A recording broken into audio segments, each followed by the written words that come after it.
नमस्कार, आप देख रहे हैं EIT न्यूज। मैं हूं वर्षा सिंह और अब रुक करते हैं आज की खबरों की ओर।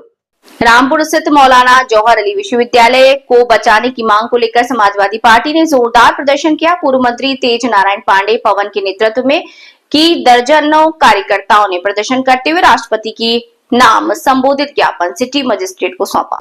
अयोध्या समाजवादी पार्टी ने ज्ञापन के माध्यम से रामपुर जिला प्रशासन द्वारा मौलाना जौहर अली विश्वविद्यालय के 38 भवनों को गिराने के फैसले पर पुनर्विचार की मांग की।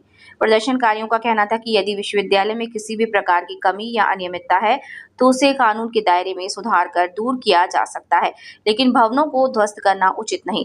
उन्होंने कार्यवाही के विकल्प के रूप में जुर्माना या अन्य वैधानिक उपाय अपनाने की मांग की।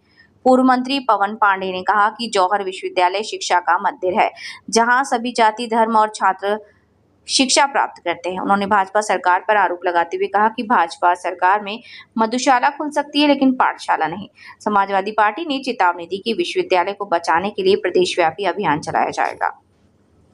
प्रशासन द्वारा मौलाना अली जौहर विश्वविद्यालय जो बच्चों की पढ़ाई का एक मंदिर है, जिसको बहुत ही परिश्रम से खून पसीने से सींचकर हम सबके नेता आदरणीय आजम खान साहब ने बनाया था, जहां पर हर जाति, धर्म, हर मजहब, बिरादरी के बच्चे पढ़ते हैं।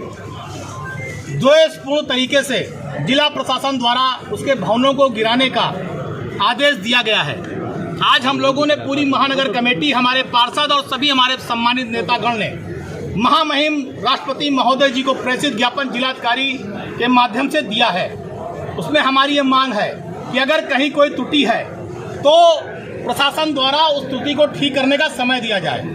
बहुत सी ऐसी बिल्डिंगें हैं जो बनती हैं और उसमें अगर कोई कमी रहती है तो विकास प्राधिकरण द्वारा नक्शे की दुरुस्तीकरण और सारी व्यवस्थाएं हैं, उसमें फाइन से लेकर सारी व्यवस्थाएं कर करके व्यवस्थित किया जाता है। उसी तरह हमारी मांग है, ये शिक्षा का मंदिर है, शिक्षा के मंदिर को न गिराया जाए, शिक्षा के मंदिर पर जुल्म अत्याचार न किया जाए, वहाँ पढ़ने वाले बच्चों के भविष्य खिलवाड़ न किया जाए, क्योंकि ये सरकार मधुशाला खोलने में विश्वास रखती है और पाठशाला बंद करने में विश्वास रखती है। और उसके बाद ये बात करते हैं उत्तर प्रदेश और देश की तरक्की की।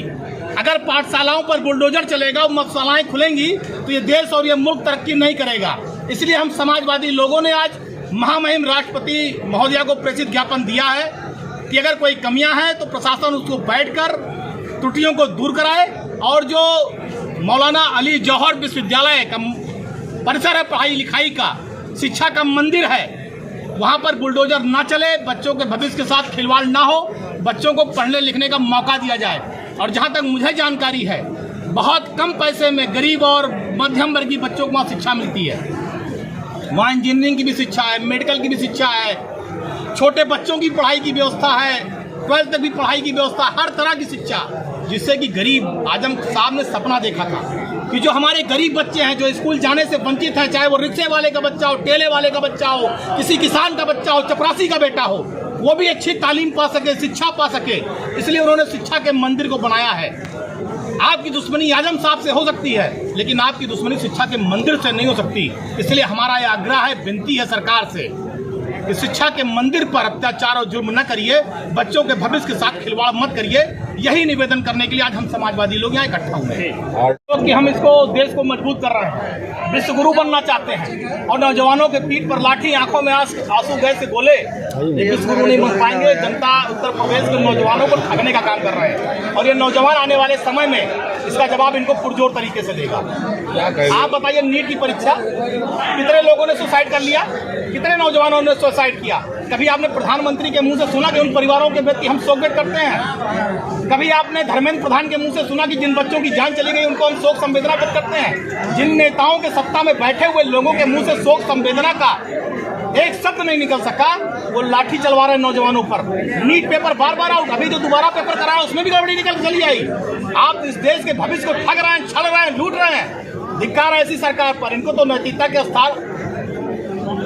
के आधार पर इस्तीफा दे देना चाहिए।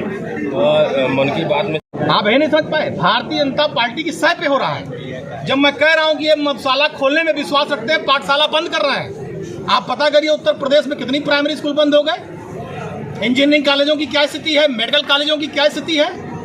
आप बताते हो कि हम विश्व का सबसे मजबूत मुल्क बनाएंगे हिंदुस्तान को, बगैर शिक्षा के, बगैर तालीम के। जब बच्चों के हाथों में कलम और किताब नहीं होगी तो आप कहाँ से देश को मजबूत कर पाएंगे। और आप शिक्षा के मंदिर पर ही बुलडोजर चलाना चाहते हैं। अगर कोई कमी है तो आप उसको दुरुस्त कराइए। क्या बिल्डिंगों के नक्शे नहीं दुरुस्त हुए हैं?